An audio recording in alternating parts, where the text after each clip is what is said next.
speak a little about my story.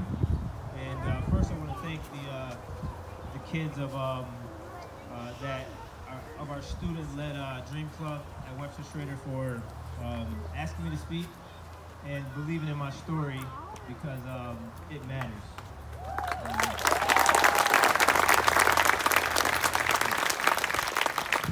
So I spoke to a friend the other day, and before I could say anything, he said, "I'm so happy that you stepped up to speak. Those boys that you coach, they look up to you. So just get up there and tell your story and speak your truth." So I'm hoping that my story can inspire some change at the hearts of others, open some eyes, and draw some white allies to stand up and speak out against what we're here for today. And most importantly, to continue the spread of this educational movement. So I hope the story of what I like to call my ugly truth can touch some hearts and open some eyes. So what's my story? I grew up in the heart of the city, Rochester, with the goal of always, I'm going to make it out one day.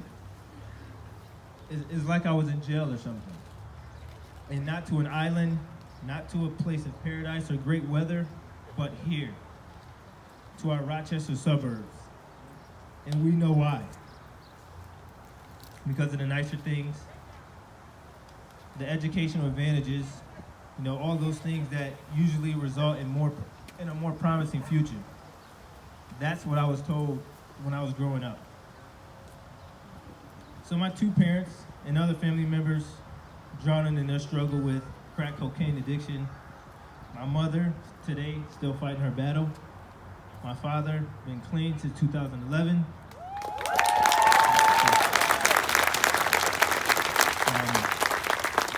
Having random drug dealers as roommates, so my mom could kill two birds with one stone, get her fix, and pay our rent.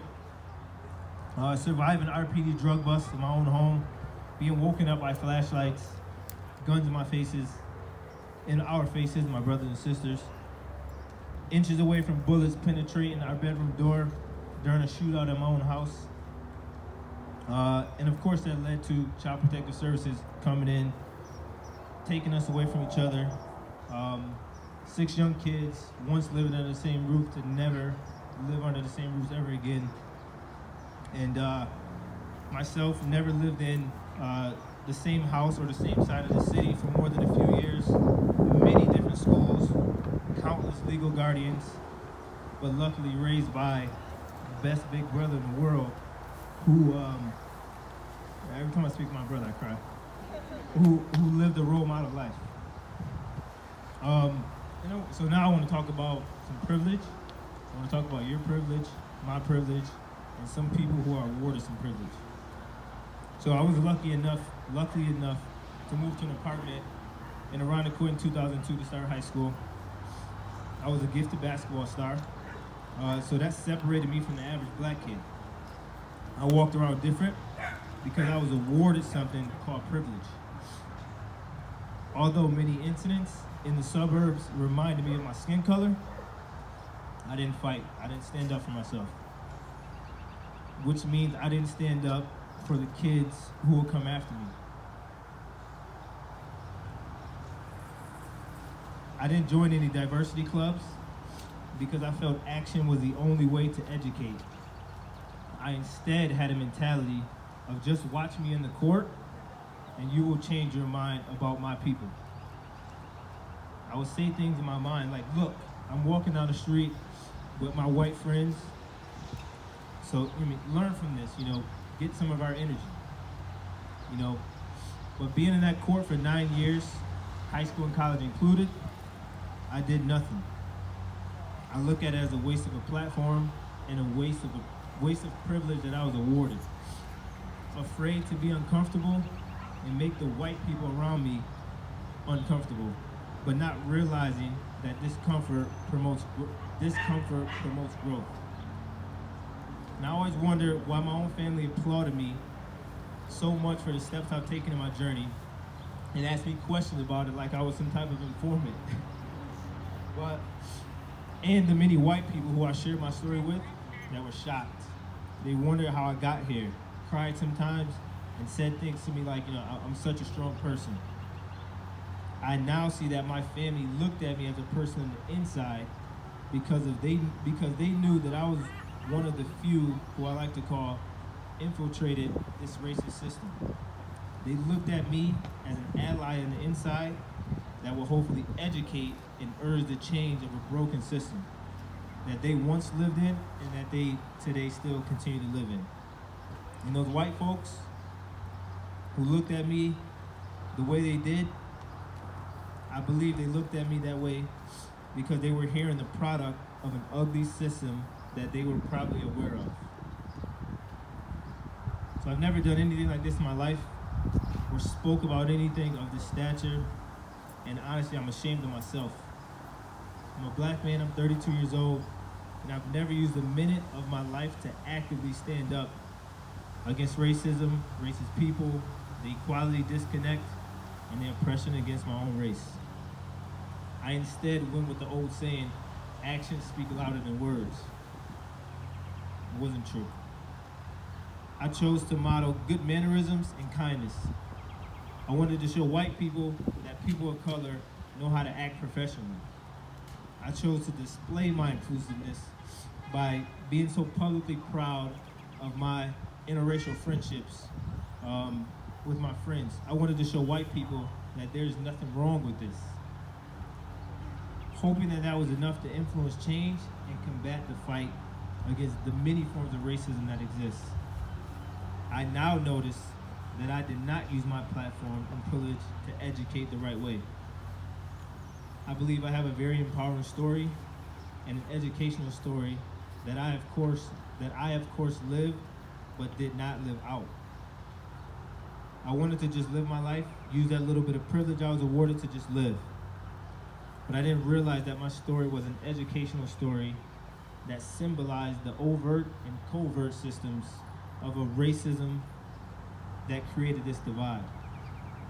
I should have shared my story then when I had, like I like to call it, infiltrated the system to touch some hearts, create some allies to fight against this.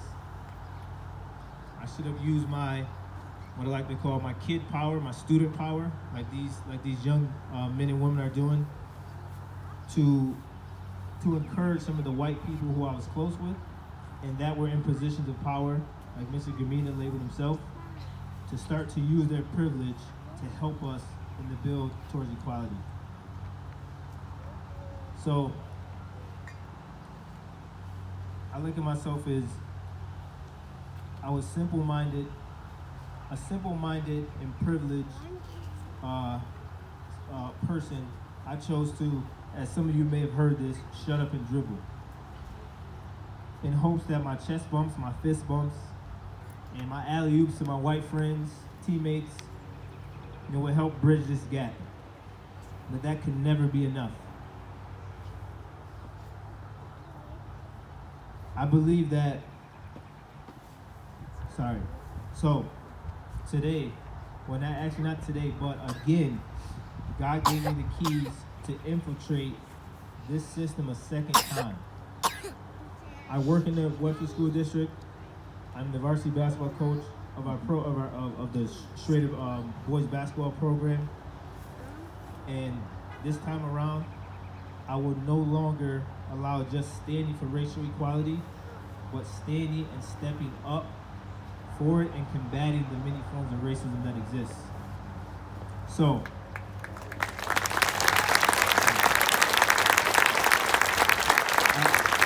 I want to leave you guys with one last comparison. So I was talking to my wife a lot. Always, but a lot more recently. And we believe that racism is abuse. As a human race, we are known to not tolerate other forms of abuse, like sexual abuse, child abuse, animal cruelty, and domestic violence. And not only do we not tolerate those forms of abuse, but we unite and we stand against them. So why do we tolerate racial abuse? Why do we not stand for racial equality in unison with that same energy? I'm asking you all today to join myself and these amazing young adults who organized this event going forward to stand up and speak out against racial abuse and racial inequality. Embrace that uncomfortableness that you are feeling and use it to grow with us, and for our kids. It's not enough anymore to just be not racist. You need to acknowledge your racial biases and become anti-racist.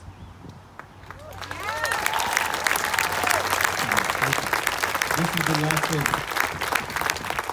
This is one of those situations where you may have a lot to lose, but you have to believe that you will not miss what you lose in this situation, in this battle.